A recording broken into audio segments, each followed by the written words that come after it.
what are some technologies you're currently using? We know that eCare has provided their Insight app for your documentation and for your photographic and measurement standardization. But and now you have the Wound Coach to be able to look up questions as a bedside assistant. And what other technologies do you use besides those two? Technologies such as EMR, such as specific dressing technology that you prefer for certain patients, or different offloading or compression devices? Talking about that, I think I would say, apart from the eCare and the Wound Coach, I try to use what we have locally.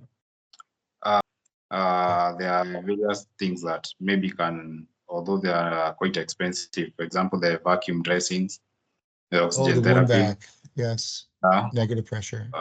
Though I'm not in a position to get that, because, for example, if I was to, I have a certain patient who requires a vacuum dressing, but he's not connected to electricity, so that becomes another issue.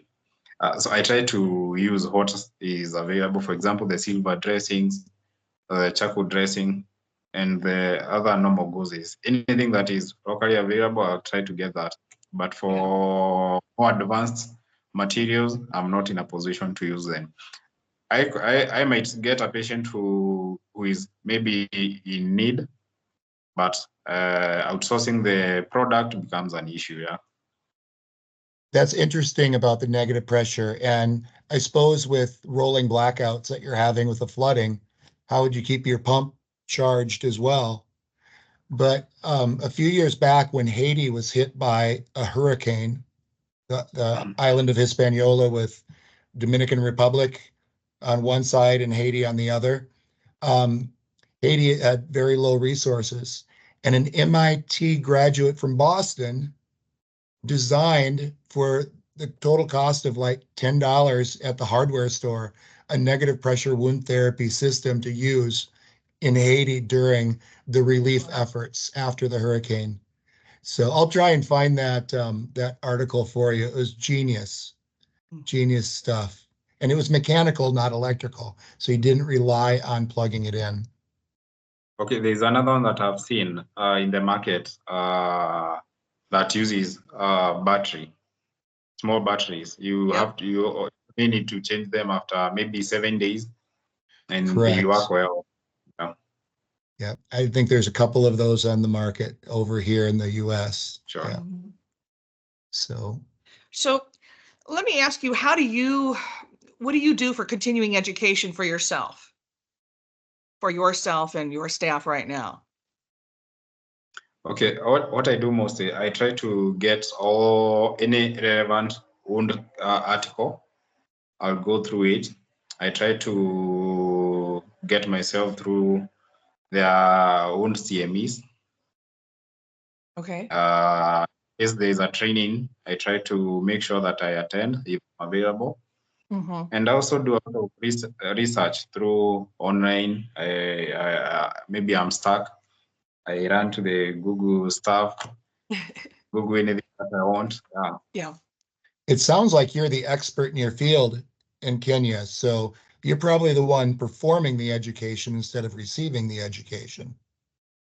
So in fact, I've been training my colleagues on how to handle wounds and how to, in case I'm not available, how they are supposed to go about them and all that. So what I need more is more education, or maybe materials that I can maybe enlighten myself more on wounds, so that I can also transfer the same knowledge to my fellow colleagues. You can't see them all. Yeah. Yeah. It's tough to do it alone. It is. Wow. Yeah. So what are some things in your practice that you need to do it better? I think I would require expertise and training, maybe more on wound care management. Okay. I'm also in need of financial support, so that I can be able to get everything that maybe I might not be able to get everything, but at least get almost everything to what we require. Equipment, for example, the vacuum dressing, any equipment that is available. That would, I would really appreciate getting that.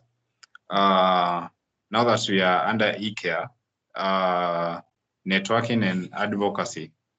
eCare marketing us, telling people what we do, and also advocating for everything that we are doing. That is something that could really help us. In case I'm able, sorry, in case I get medical supplies, that is another thing that would really help us. And maybe this might sound funny, but my vehicle broke down a few days ago after I got stuck in water, flooded water. That's something also that needs to be repaired so that I can continue serving people. Yeah. Wow.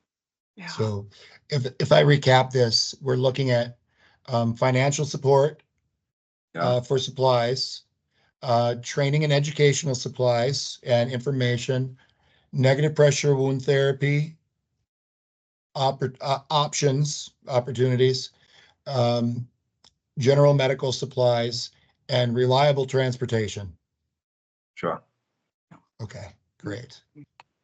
So we just want to make sure that all the people that can hear it in the back can hear it. That's exactly what we need in Kenya, everyone. So make a note, share it with your friends. I think when we talked earlier in the week, you mentioned something about compression being very hard to access as well, just because of the cost of the supplies, and they're just not easy to come by. So reusable would probably be the wraps that you could wash and reuse would be much better than your 4-layer where you wear them a week and cut them off and throw them away. In fact, I would prefer getting something that is reusable. For example, if I need to use something, for example, some compression to a certain patient, and it's going to take a certain duration of time, getting them becomes an issue. So reusing would be better to me. Right. So getting something that I can reuse or recycle, that would be a great deal. Okay. Awesome. Sustainable. That's good. Mm-hmm. So you mentioned in our last call about a patient that had, I believe you said diabetes. Is there a lot of diabetes there in Kenya? We have a lot of them, and especially in the central part of Kenya, due to, I would say, what contributes to that, apart from the family history, it's about also the lifestyle and the diet. And to be more specific, in central Kenya, for example, if I go to a hotel, let me give an example. If I go to a hotel today and request for a certain meal, I'm 100% sure that the largest portion will be either starch or carbs. Really? And this is a meal that is, I think it's the most common or most available meal to majority of people. Uh-huh. And that is one thing that will contribute to people getting high sugars. Right. Huh. And even after the, for example, if one is diagnosed with diabetes, and a patient is taught on maybe diet management and all that, they will tell you this is what I can afford, and maybe whatever you're telling me to use becomes complicated. But now that I'm able to afford this is what I'm comfortable using. So that is a challenge. Currently, we are having about in men from the I think it was a research that was done last year, about 10 to 15% of men living in central Kenya, they are diabetic, and that's a huge number. And for the women, wow, I would have never thought you would have that much of a prevalence of diabetes in your country. You know, Yeah, and with for us, we think sugar, processed food, because that's all the Americans eat over here, you know. But in Kenya, I just didn't think you'd have that much sugar going on and all that. Wow. Something. and also maybe a part that I missed out also for the female, Mhm. we are currently having 11.6 to around 15% also. Something. But majorly contributed on lifestyle modification. Lifestyle is a big issue here, and Yeah. especially what we eat. Wow. Okay. Well, it's good to know as we help you out there. Yeah. Any last questions, Andy, before we close? Because I know he's got less than 10 minutes before the I blackout. don't. I just want to Okay. thank you for sharing your story with us and the rest of the world. And hopefully we can get you some help and some resources and let you heal lot more wounds. Yeah. Sure.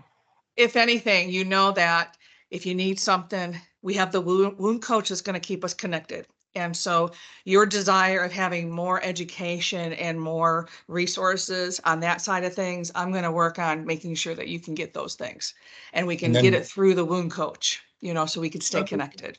And also look at Nancy Morgan Wound Care's website with the CEs that are available for you currently. Yes. I have over 30 right now that are free to nurses.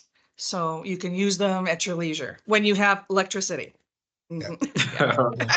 That's important. Do that. Yeah. Okay. Thank you. All right. Thank you so much for your time. Any Keep final healing. words? Any final words you want to say to the community? All I would say is that I appreciate, and on behalf of my patients and maybe the people that I serve, we are grateful about eCare coming through. We have seen a lot of changes. We have seen people who are bedridden. Some have started walking. We have seen people who had wounds for an extended period of time. Wounds are healed. And I think 2 weeks ago, I got 2 young gentlemen who got employed after they were healed. So I appreciate everything that eCare has done to me and the community. Thank you. That's sweet.